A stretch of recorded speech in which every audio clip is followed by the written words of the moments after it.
Tudo bem, pessoal? Hoje eu queria falar com vocês um pouquinho, a pedido de um amigo, sobre autossabotagem. Tá, vamos lá? Eu comecei a refletir, a pensar sobre a autossabotagem, e isso me lembrou a história de um amigo. Isso foi há uns 8 anos atrás. Nós estávamos ainda nos formando, e ele era aquela pessoa que gastava mais do que tinha.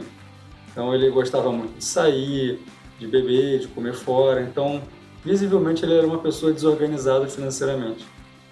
Chegou num momento onde ele chegou numa dívida tão grande que ele me procurou mais um amigo nosso que estudávamos finanças na época e pediu ajuda. Pediu para a gente dar uma força para ele se reorganizar. E tudo bem, né? A gente foi se inteirar da situação dele, levantamos a dívida dele, descobrimos que era bem maior do que o que ele imaginava, né? Tinha perdido o controle, e fizemos um planejamento, refinanciamos algumas coisas, aí montamos um planejamento para que ele seguisse, e fazendo aquilo ali, em pouco tempo ele conseguiria pagar todas as dívidas dele, né? Então ele agradeceu e seguiu, né? Foi fazer as coisas dele, foi seguir a vida dele. E em pouco tempo, ali, uma semana depois, a gente percebeu que ele apareceu com um celular novo. E era um celular bem caro. Na época, um celular custava uns R$ 4.000. Isso para 8 anos atrás era muito dinheiro. E a gente foi conversar com ele, né? Falei, pô, a gente reorganizou ali a tua dívida, a gente sabe que tu tá com pouco dinheiro sobrando para poder passar o mês. Realmente é um gasto que está no teu orçamento, tá tranquilo essa compra? E ele falou que não, estava tudo certo, que ele tinha feito uma compra planejada, que ele tinha tomado a decisão de mudar os hábitos dele e que, como ele tinha percebido que ele gastava muito dinheiro saindo, bebendo e fazendo atividades fora de casa, que aquele celular, na verdade, era um investimento e que ia ajudar ele a ficar mais em casa. E com o celular ele teria mais aplicativos, mais lazer, diversão, isso ajudaria ele a sair menos. A gente não vai ficar questionando as decisões dos outros o tempo todo, né? Então a gente não tocou mais no assunto. Aí cerca de uma ou 2 semanas depois, a gente percebeu que ele apareceu no apartamento com uma televisão nova, tela de LED, e um Xbox 360, né, que na época era lançamento, eu acho, era bem caro. E a gente, de novo, né? Poxa, a gente te ajudou a se organizar, a gente sabe da tua situação, então realmente está dentro do orçamento esse videogame, essa televisão. E ele alegou mais uma vez que não, que tinha sido um investimento novamente, porque agora com o videogame e a TV ele teria menos necessidade ainda de sair e conseguiria ficar mais em casa, passaria a jogar mais e não precisaria gastar tanto dinheiro na rua com cerveja, jantares e festas. E, novamente, né? A gente não vai ficar se metendo na vida e ficar também criticando o que a pessoa decide para ela. Tudo bem, você está fazendo uma coisa consciente, não tem problema, né? Então, resultado disso tudo. Então, na verdade, ele comprou esse celular, comprou esse videogame, continuou também saindo, bebendo, indo a algumas festas, e em poucos meses ele estava tão endividado de novo que ele já não tinha mais condição nem de pagar as parcelas das coisas que ele recém tinha comprado. Então, é uma história que parece engraçada, né? A gente lembrando hoje, mas eu estava refletindo sobre a história dele e consegui enxergar hoje, né, pensando nesse assunto, sobre quais foram os dois grandes problemas que levavam ele a se auto-sabotar. Porque, na verdade, o que estava acontecendo era uma auto-sabotagem. Não tinha nada diferente acontecendo na vida dele. Não tinha nenhum imprevisto, não tinha ninguém fazendo força para que ele fracassasse nos objetivos dele. O grande inimigo dele era ele mesmo. Então, a primeira situação que estava impulsionando ali a autossabotagem dele era o fazer as coisas do jeito que ele sempre fez. Então, isso é aquela famosa definição da loucura de Einstein, né? É a gente fazer as coisas do mesmo jeito e esperar resultados diferentes. Então, é mais ou menos isso. Muitas vezes as pessoas estão endividadas, procuram até mesmo um profissional, alguém para reorganizar as dívidas dela, não dizendo que eu sou um profissional, muito menos aquele meu amigo, mas às vezes as pessoas procuram um profissional, esse profissional monta um planejamento financeiro para aquela pessoa e depois de montado o planejamento, essa pessoa volta para casa sozinha e não vai ter ninguém do lado dela 24 horas por dia puxando a orelha dela e obrigando ela a fazer aquilo que está no planejamento. Ela vai tomar decisões sozinha. E quando ela tem essa liberdade para tomar suas decisões, ela tem uma tendência muito forte a voltar a fazer tudo do jeito que ela sempre fez. Ela vai tentar resolver o problema dela do jeito que ela sempre tentou resolver ou agir do jeito que ela sempre agiu. Então, por exemplo, no caso dessa história que eu contei do meu amigo, ele era uma pessoa endividada que sempre se relacionou muito mal com dinheiro, sempre gastou dinheiro de uma forma um pouco imprudente e com o planejamento em mãos, ele foi tentar resolver o problema dele do jeito que ele sempre resolveu. Então ele continuou gastando dinheiro. Ele utilizou o gastar o dinheiro até mesmo como uma desculpa, né? Como uma proposta de tentativa de resolver. Então, eu estou endividado, preciso parar de gastar dinheiro, o que eu faço? Eu vou lá e compro um celular caro. E com esse celular caro, eu vou ficar mais em casa e vou gastar menos dinheiro na rua, por exemplo. E na prática, não é o que acontece. Na verdade, a própria compra do celular já era um impulso de gastar, então é muito mais atender um desejo da pessoa em gastar dinheiro do que realmente uma tentativa de resolver. E aí, na prática, ele compra o celular, atende, satisfaz aquele desejo, aquela vontade de gastar o dinheiro e ter aquele bem, e também não deixa, muitas vezes, de ter aqueles hábitos de sair, de beber, de jantar fora, de ir para festa.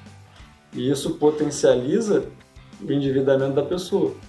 Porque quando a pessoa se reorganiza e monta um planejamento financeiro, vamos dizer que a gente ameniza a situação dela. Então a pessoa está no rotativo do cartão, está no cheque especial, está pagando tantos juros, né? Está tão enrolada que às vezes ela não tem nem salário. Então está tudo indo embora para pagar cheque especial, cartão, parcelamento de outras coisas, que a pessoa chega realmente numa situação de desespero. E quando a gente senta com ela e monta um planejamento, a gente refinancia as dívidas dela, não quer dizer que se passou uma borracha branca, né, em todo o problema dela e que agora ela está zerada. Não.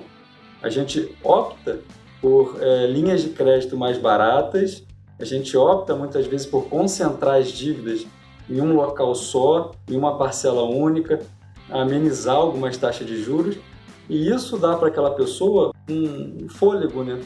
Ela estava numa situação complicada pra caramba e a partir dali ela tem uma parcela, a dívida está controlada e ela pode voltar a viver a vida dela um pouco mais tranquila. Mas ela está numa situação delicada.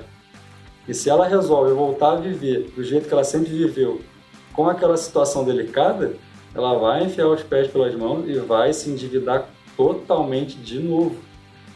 Só que aí ela já está com refinanciamentos, já está com um compromisso em outra instituição e vai acabar entrando de novo nas linhas de crédito, vai acabar estourando de novo o cheque especial, vai acabar estourando o cartão de crédito, vai acabar fazendo outros parcelamentos e vão se acumular com aquele planejamento inicial e vão colocar ela numa situação mais grave ainda.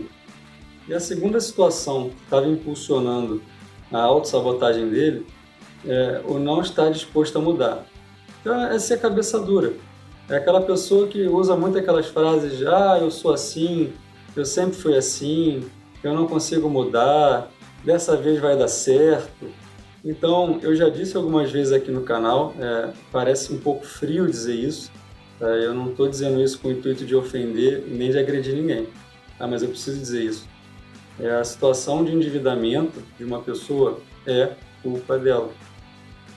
Então, mesmo aquelas pessoas que passaram por algum imprevisto, por exemplo, que viveram alguma doença algum gasto médico alto, uma doença de um familiar ou uma demissão inesperada, tem uma grande parcela de responsabilidade se elas passarem por esse imprevisto e terminarem endividadas.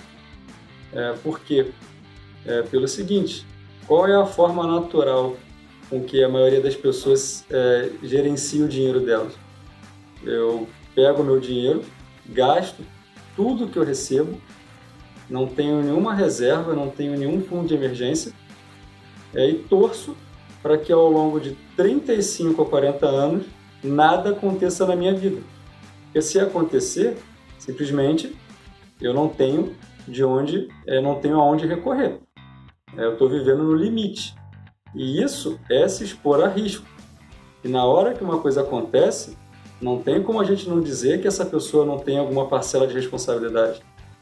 Então é claro que imprevistos acontecem, só que a gente tem que se prevenir, a gente tem que se proteger dessas possibilidades. Então, pessoal, a nossa dívida é culpa nossa.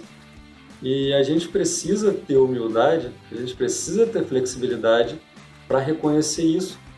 Porque se a gente não reconhece, a gente nunca vai ter necessidade de mudar. Se a culpa não é minha, eu nunca vou sentir necessidade de mudar os meus hábitos. Só que os resultados estão ali para quem quiser enxergar. A nossa situação de dívida, ela é fruto da forma como a gente se relaciona com o dinheiro. Ela é fruto dos nossos hábitos. E os resultados estão ali para a gente ver. Então, uma pessoa que está devendo cartão de crédito, está devendo cheque especial, está com o nome sujo, recebe ligações o tempo inteiro de cobrança, não tem de onde tirar um centavo, já está vivendo ali quase que no limite. O que mais ela precisa de prova na vida dela de que ela não está sabendo gastar o dinheiro dela? O que mais ela precisa de prova para ela entender que a forma como ela está tentando fazer as coisas não está dando certo? Então, é tentativa e erro. Eu tentei fazer as coisas por um lado e estão aqui os resultados. Esses são os resultados da forma como eu tentei. Eu preciso ter humildade para entender que a forma como eu fiz não deu certo. E eu tenho que ter humildade e me permitir crescer, aprender e tentar outras formas. E se essas formas também não derem certo, a gente sacode a poeira e tenta de outra forma. Agora, se a pessoa insiste em continuar tentando da mesma forma a vida inteira, qual é o resultado que ela espera ter? Ela espera que alguma coisa diferente aconteça? Então, o que eu preciso ter em mente para evitar a autossabotagem? Então, primeiro, eu preciso aceitar que eu preciso mudar os meus hábitos e a forma com que eu tenho feito as coisas.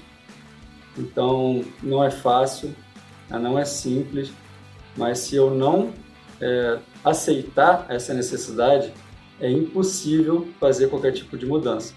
Se eu não reconhecer que eu preciso mudar, é impossível mudar.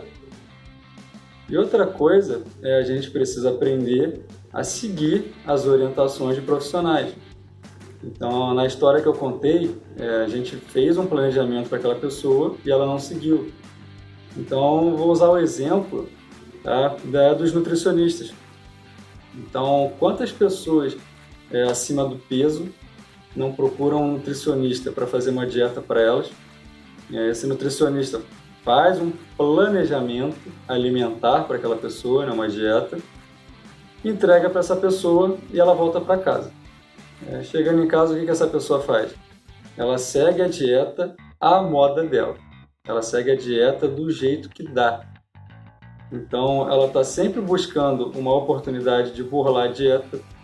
Ela sempre procura uma desculpa para não seguir a dieta. Então, coisas do tipo, hoje o dia foi duro, eu tive um dia difícil, vou pedir uma pizza. Essa semana está muito complicada, não estou com cabeça hoje para comer direito. E em cada oportunidade que ela tem, ela busca uma desculpa para não fazer o que ela tem que fazer e devagarinho, ela vai desistindo de fazer a dieta até a hora que ela abandona. É a mesma coisa com planejamento financeiro. Não é uma coisa agradável de se fazer. mudar a forma como a gente vive, a forma como a gente gasta o nosso dinheiro, as coisas que a gente está habituado a fazer. E conforme a gente vai vivendo a vida, a gente vai procurando desculpas para voltar a fazer aquilo que é mais agradável. E devagarinho, devagarinho, a gente vai voltando a fazer as coisas do jeito que a gente sempre fez. E a segunda coisa que a gente tem que ter em mente é que não tem problema nenhum em errar e em não saber as coisas. Tem muita gente que encontra no orgulho e na vaidade o maior inimigo para a sua recuperação financeira. Então, tem pessoas que simplesmente não conseguem admitir que elas erraram, ou admitir que simplesmente elas não sabem o que elas estão fazendo. Então, eu quero que vocês imaginem um navio afundando em alto mar, em meio a uma tempestade. É um navio afundando. E você vai se amarrar a esse navio, vai afundar junto com ele e morrer, simplesmente porque você não quer admitir que você escolheu o navio errado. Então, nós somos vaidosos, nós somos orgulhosos por natureza. A gente tem uma grande resistência à mudança e a admitir que nós erramos naquelas coisas que a gente decidiu fazer. Então, a gente precisa entender que é da nossa natureza errar e aprender. Então, ninguém nasce sabendo tudo. As pessoas não julgam mal um recém-nascido, uma criança, quando ela, ao tentar caminhar, tropeça e cai. A gente entende que aquela criança não sabe andar ainda e ela vai cair e vai precisar de alguns tombos até ela aprender a andar direito. Então, a gente também não precisa ser tão duro conosco quando nós cairmos na nossa caminhada. Então, se eu cheguei até um ponto em que eu tropecei e caí, me encontrei numa situação delicada, estou endividado, se permita levantar, aprender e mudar. Não se restrinja por orgulho e vaidade e não permaneça no chão simplesmente porque você não quer admitir que você não sabia caminhar. Só quem vai perder com isso é você. Então, pessoal, espero que vocês tenham gostado do vídeo. Tá? Então, peço que vocês comentem se vocês quiserem algum assunto, alguma coisa específica que eu fale em um próximo vídeo. Muito obrigado pela atenção e até o próximo.